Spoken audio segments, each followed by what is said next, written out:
وہ بھی محسن نقوی صاحب کے وزیر داخلہ۔ اس کے بعد یہ جو ایران اسرائیل امریکہ جنگ ہوئی، سکردو میں بندے شہید ہو گئے، گلگت میں بندے شہید ہو گئے، کراچی میں بندے شہید ہو گئے، لاہور میں، اسلام آباد میں گولیاں چلائی گئیں، تو وہ بھی محسن نقوی صاحب وزیر داخلہ تھے، اور یہ سب کچھ ہوا۔ تو ابصار عالم صاحب نے صرف وہ پورشن بولا ہے جو پولیٹیکل سائڈ سے لے کے آئے ہیں، تو یہ ابصار عالم صاحب نے بولا، اور یہ آنن فانن تو نہیں ہوا، کیونکہ یہ لاوا پھٹا ہے، یہ اچانک نہیں آیا، یہ ساری باتیں اچانک نہیں کی ابصار صاحب نے، بلکہ لاوا پھٹا ہے۔ اور لاوا کیسے پھٹا ہے؟ پیچھے کچھ ہو رہا ہے، بند کمروں میں کچھ ہو رہا ہے، کچھ گڑبڑ ہے، اور چھوٹی گڑبڑ نہیں ہے، زیادہ گڑبڑ ہے، اور بندر بانٹ پہ جھگڑا ہے۔ ذرا میں آپ کو ریکال کرتا ہوں، ابھی چند دن پہلے کیونکہ خبر آئی کہ جناب یہ سب کچھ جو کیا گیا، پھر ایک اور خبر آئی، اور وہ یہ کہ علی ڈار صاحب جو ہیں، اسحاق ڈار صاحب کے بیٹے، ان کو انڈکٹ کر دیا گیا ہے، ان کو کابینہ میں لے آئے ہیں، مریم صاحبہ کی کابینہ میں علی ڈار۔ اب علی ڈار صاحب جو کابینہ میں آئے تو اس کے بعد ایک اور جھگڑا شروع ہو گیا، اور وہ شریف خاندان کے اندر ہو گیا، کہ کیونکہ معاملہ ہے کہ مریم صاحبہ نے بننا ہے پرائم منسٹر۔ اب مریم صاحبہ اگر پرائم منسٹر بنتی ہیں تو صوبہ کس کے پاس جائے گا؟ اور صوبہ حمزہ شہباز کے پاس جائے گا، کیونکہ شہباز شریف جو ہیں اسی صورت میں وزارت عظمیٰ سے اتریں گے جب وہ یہ کام کریں گے۔ اور صوبہ جو ہے پنجاب جو ہے، وہ تخت پنجاب بھی نہیں چھوڑنا چاہتی مریم صاحبہ، کیونکہ ان کو پتہ ہے کہ پنجاب ہے تو وہ سب کچھ ہے، کیونکہ ان کو پتہ ہے کہ چچا جو ہیں وہ کچھ بھی نہیں ہے، وہ تو وفاق اسلام آباد کے ہیں، پنجاب تو میرا ہے، پنجاب کی ملکہ تو میں ہوں، اور پنجاب میں میرا حکم چلتا ہے۔ لہٰذا شہباز شریف صاحب تو نہ خیبر پختونخوا میں حکومت چلا سکتے ہیں، نہ سندھ میں کر سکتے ہیں، پرائم منسٹر کا کیا ہے، اور بلوچستان میں بھی حکم نہیں چلتا، تو اس لیے پنجاب نہیں چھوڑنا۔ تو پنجاب کے لیے کون؟ اسحاق ڈار صاحب جو ہیں، وہ بھی بہت عرصے سے ان کا دل مچلتا ہے کہ وہ وزیر اعظم بنے، لیکن نہیں بن پا رہے، اور ڈپٹی وزیر اعظم انہوں نے اپنے نام لفظ وزیر اعظم لگوا دیا، لیکن ڈپٹی وزیر اعظم بن گئے۔ اب اس کے پیچھے یہ چل رہا ہے کہ علی ڈار جو ہیں وہ وزیر اعلیٰ پنجاب ہوں گے آئندہ کے لیے، کیونکہ فارم 47 کا سلسلہ شروع ہو گیا، جعلی فارم 47 ہے وہ آپ دے دیں گے۔ اب علی ڈار صاحب آ گئے، اور مریم صاحبہ وزیر اعظم ہوں گی، اور علی ڈار صاحب ہوں گے وزیر اعلیٰ پنجاب۔ تو اس کے لیے، اور شہباز شریف صاحب سائڈ پہ ہو جائیں گے۔ اب شہباز شریف صاحب سے کیا مسئلہ ہے؟ کیونکہ ابصار عالم صاحب جو ہیں وہ تصور کیے جاتے ہیں نواز شریف صاحب کے خاص آدمی۔ اس کی وجہ ہے کہ پچھلے دور میں وہ پیمرا کے چیئرمین بھی رہ چکے ہیں، اور ان کا نام وزارت اطلاعات و نشریات میں بھی تھا، اور ایک دو اور جرنلسٹ تھے ہمارے دوست، ان کا بھی نام تھا، لیکن وہ بنا دیا مرتضیٰ سولنگی صاحب کو، اور انہوں نے موجیں لوٹ لیں، اور مرتضیٰ سولنگی صاحب اس کے بعد اب بیٹھے ہیں ایوان صدر میں، لہذا وہ سب کچھ کر رہے ہیں۔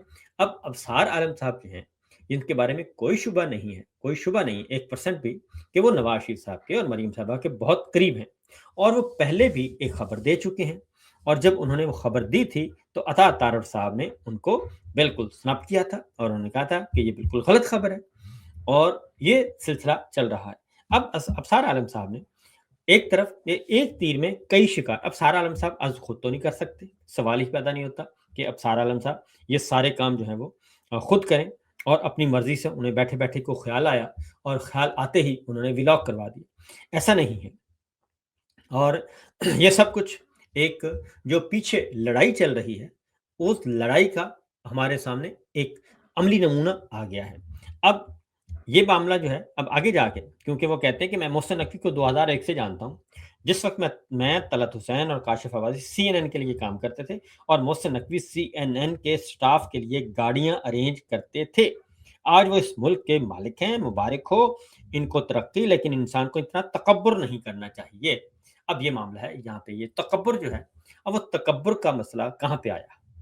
کیونکہ 1 کانسٹیٹیوشن ایونیو اپارٹمنٹس، یہ تو ایک بہانہ ہے، میں آپ کو بتا دوں، کیونکہ آپریشن چل رہا تھا، آپریشن شروع کیا کچی آبادیوں کے خلاف، اور غریب مسکین بے سہارا لوگوں کو گھر مسمار کر دیے۔ اس وقت کوئی نہیں بولا کہ محسن نقوی جو ہے وہ منی لانڈرنگ کر رہا ہے، اس وقت کوئی نہیں بولا کہ محسن نقوی جو ہے وہ یہ عدالتوں سے فیصلے لے رہا ہے، محسن نقوی یہ اس کے پیچھے عاصم منیر صاحب ہیں۔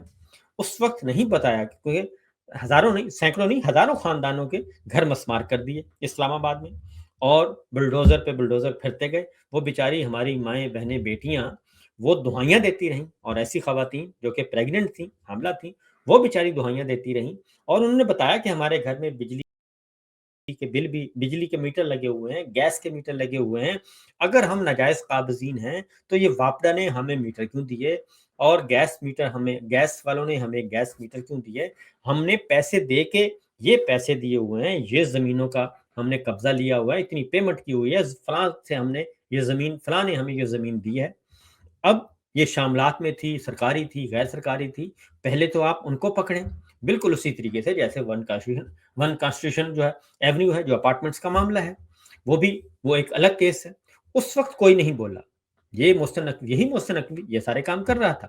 اس وقت کوئی نہیں بولا، اور اس وقت بولا ون کانسٹیٹیوشن ایونیو پہ آ کے. کیونکہ اس وقت اس لیے بولے گئے محسن نقوی صاحب کے خلاف کیونکہ انہوں نے کہا کہ یہ معاملہ ذرا لوہا گرم ہے، کیونکہ اپارٹمنٹس میں ججز بھی ہیں، اپارٹمنٹس میں بیوروکریٹس بھی ہیں، اپارٹمنٹس میں جرنیل بھی ہیں، اپارٹمنٹس میں پولیس والے بھی ہیں، ایف آئی اے والے بھی ہیں، سارے کے سارے ہیں. تو لہٰذا اپارٹمنٹس کے معاملے میں محسن نقوی صاحب پہ چوٹ لگا دی جائے. جب انہوں نے کہا کہ جناب یہ اپارٹمنٹ خالی کر دیں، اب وہ ایک الگ بات ہے، کیونکہ وہ اس پلاٹ میں یہ بات 100% درست ہے کہ وہ 104 کنال کا پلاٹ ہے، یعنی کہ 13 ایکڑ کا. 13 ایکڑ کا وہ پلاٹ ہے، اور کہاں پہ ہے؟ سرینا کے بالکل سامنے 13 ایکڑ کا پلاٹ. اور اس وقت آج سے 20 سال پہلے، 25 سال پہلے جب یہ سلسلہ شروع ہوا تھا، اس وقت اس کی ایک کنال کی قیمت 1 ارب روپے تھی. یہ 104 ارب روپے کی پراپرٹی تھی، 104 ارب روپے کی پراپرٹی، لیکن اونے پونے جو ہے وہ دے دی گئی. وہ ایک الگ سکینڈل ہے. لیکن اس میں جو سی ڈی اے کے لوگ ہیں ان سے پوچھا جائے، اور جو سی ڈی اے جس کو یہ پلاٹ دیا گیا ان سے پوچھا جائے، جنہوں نے دیا ان سے پوچھا جائے کہ یہ 104 کنال کا 13 ایکڑ کا پلاٹ جو ہے وہ کیسے دے دیا گیا. اور بننا تھا 5 سٹار ہوٹل، 7 سٹار ہوٹل، بنا دیے گئے وہاں پہ اپارٹمنٹس. اور ایک اپارٹمنٹ کی قیمت کتنی ہے جی؟ 10 کروڑ، 12 کروڑ، 15 کروڑ، 20 کروڑ. اور یہ اس وقت کی قیمت ہے، اب کی نہیں بتا رہا، اس وقت کی قیمت بتا رہا ہوں. اور 10 کروڑ سے نیچے کوئی اپارٹمنٹ ادھر نہیں تھا اس وقت. اور یہ سب کچھ ہوا، اور درمیان میں اونچ نیچ ہوتی رہی. ایک دفعہ دوسری رکاوٹ تھی، پھر جسٹس اطہر من اللہ صاحب نے اس پہ فیصلہ دیا، اور جسٹس اطہر من اللہ صاحب کے فیصلے کو اوپر جا کے اس میں چینج کر دیا گیا، اور اس میں اپیل منظور کی گئی. اس میں مزید انہوں نے کہا کہ یہ پیسے آپ نے ادا کرنے ہیں. وہ پیسے بھی نہیں ادا کیے گئے، وہ پیسے بھی ادا نہیں کیے گئے. تو یہ سب کچھ جو چلتا رہا، یہ سلسلہ ابھی تک. تو یہ محسن نقوی تو کل بھی یہ سارے کام کر رہا تھا. تو اصل مسئلہ کیا ہے؟ اصل مسئلہ آگے جا کے دیکھیں، کیونکہ اب تبصرے ہو رہے ہیں کہ یہ نون لیگ، وقار ملک صاحب وہ کہتے ہیں یہ نون لیگ صحافی محسن نقوی کیسے چڑھ دوڑے جو ہیں، اتنی ہمت کیسے آ گئی ان میں. یہ بڑا سوال ہے کہ آخر یہ ماجرا کیا ہے، کیوں، اس کے پیچھے کون ہے؟ تو جناب اس کے پیچھے بہت آسان سی بات ہے. اس کے پیچھے جو ہیں وہ ان کی جو اندر کی لڑائیاں ہیں وہ ہیں، یعنی کہ عاصم منیر صاحب سے یہ مطمئن نہیں ہے، شہباز شریف صاحب سے مطمئن نہیں ہے، اور خواجہ آصف صاحب جو ہیں وہ ایک دوسری لائن لے رہے ہیں. خواجہ آصف صاحب کے پچھلے دنوں ٹویٹ بھی ڈیلیٹ کروائے گئے. اگلی بات ایک اور بات ہوتا ہے، خواجہ آصف صاحب وزیر دفاع ہیں، ایران گئے فیلڈ مارشل، تو ایران لے کے گئے محسن نقوی صاحب کو، اور خواجہ آصف صاحب کو بالکل باہر رکھا گیا، آؤٹ کر دیا گیا. پھر جو مذاکرات ہوئے اسلام آباد میں، اس میں بھی خواجہ آصف نہیں تھے، محسن نقوی اور اسحاق ڈار صاحب تھے. یہ اندر کی جو چل رہی ہیں. یعنی خواجہ آصف صاحب کون ہیں؟ خواجہ آصف صاحب نواز شریف صاحب کے کیمپ کے آدمی ہیں، مریم صاحبہ کے کیمپ کے آدمی ہیں، اور یہ سلسلہ چل رہا ہے. اور وہاں پہ پھر اگین محسن نقوی صاحب کو آگے کیا گیا، اور اسحاق ڈار صاحب ہر طرف کھیلتے ہیں، اور وہ کہ وہ سمدھی ہیں جناب میاں صاحب کے، اور لیکن وہ ہر طرف کھیلتے ہیں. وہ ملٹری اسٹیبلشمنٹ کے ساتھ بھی کھیلتے ہیں، وہ شہباز شریف صاحب کے ساتھ بھی فٹ ہیں. وہ ہر اپنے معاملات، اپنے ہر جگہ پہ معاملہ فٹ رکھتے ہیں. اور جو ہیں بظاہر نواز شریف صاحب اور مریم صاحبہ سمجھتی ہیں کہ شاید وہ ان کے ٹرسٹ وردی ہیں، بلائنڈ ٹرسٹ وردی نہیں ہے جناب.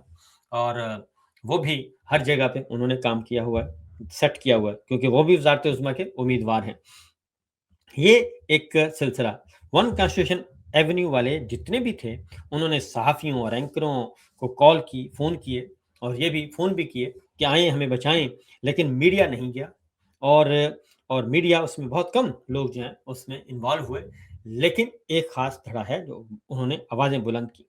اب یہ معاملہ آ چکا ہے یہاں تک، اب دیکھنا یہ ہے کہ ساری باتیں جو اس وقت جھگڑے چل رہے ہیں یہ انہوں نے جا کے ختم کہاں ہونا ہے، کیونکہ نواز شریف کے قریبی ساتھی ابصار عالم صاحب ہیں، اور وہ کہتے ہیں کہ سندھ سے جہازوں کے ذریعے ڈالر دبئی جا رہے ہیں، اس بات پر مہر تصدیق ثبت ہو گئی ہے۔ تو اب بھائی اگر ڈالر جا رہے ہیں، سندھ سے جا رہے ہیں، تو سندھ سے جا رہے ہیں تو کیا گجرانوالہ سے نہیں جا رہے، کیا لاہور سے نہیں جا رہے، کیا فیصل آباد سے نہیں جا رہے، کیا ملتان سے نہیں جا رہے، کیا سیالکوٹ سے نہیں جا رہے؟ کیونکہ پورشن وہ رکھا ہوا ہے، اور اس میں اب مریم صاحبہ کا جو ہے وہ پتہ آگے، مریم صاحبہ کا جو پتہ صاف ہوتا ہوا نظر آ رہا ہے، اس کو بچانا ہے۔ نواز شریف صاحب پالیٹکس سے بالکل آؤٹ ہو چکے ہیں، وہ ان کا واپسی کا کوئی چانس نہیں ہے، اور ووٹ بینک ان کا ویسے ہی ختم ہو گیا، فارم 47 اگلی دفعہ وہ بھی ان کو نہیں ملنا، اور وہ اسی نوکری پہ کام کریں گے، وہ قید تنہائی کا شکار ہیں۔ عمران خان صاحب کو جیل میں قید تنہائی اور غیر انسانی سلوک کیا جا رہا ہے، نواز شریف صاحب کے ساتھ جاتی عمرہ میں وہ وہاں پہ قید تنہائی اور غیر انسانی سلوک ان کے ساتھ ہو رہا ہے، کیونکہ وہ بیچاروں کو بلایا گیا، وہ کوٹ پینٹ ٹائی پہن کے آئے، وزیر اعظم کے طور پہ وہ لندن سے روانہ ہوئے تھے کہ میں سیدھا سیدھا وزیر اعظم، لیکن ان کو وزیر اعظم نہیں بنایا گیا، اور مریم صاحبہ کو وزیر اعلیٰ تو بنا دیا گیا، لیکن پنجاب میں ان کی پسند کا آئی جی بھی نہیں ہے۔ آئی جی پہلے تھے ڈاکٹر عثمان انور، وہ حکم ہی نہیں مانتے تھے مریم صاحبہ کا، اور اس کے بعد پھڈا ہوا محسن نقوی صاحب سے پہلے بھی پھڈا ہو چکا ہے۔ تو یہ محسن نقوی، ابصار عالم، نواز شریف، مریم نواز، ان کی لڑائی نہیں ہے، یہ لڑائی ہے سیدھی سیدھی جناب field marshal general Asim Munir صاحب پہ یہ الزامات ہیں، کیونکہ محسن نقوی صاحب کو لانے والے اور وہ اب تک ان کو لک آفٹر کرنے والے وہ field marshal general Asim Munir ہیں۔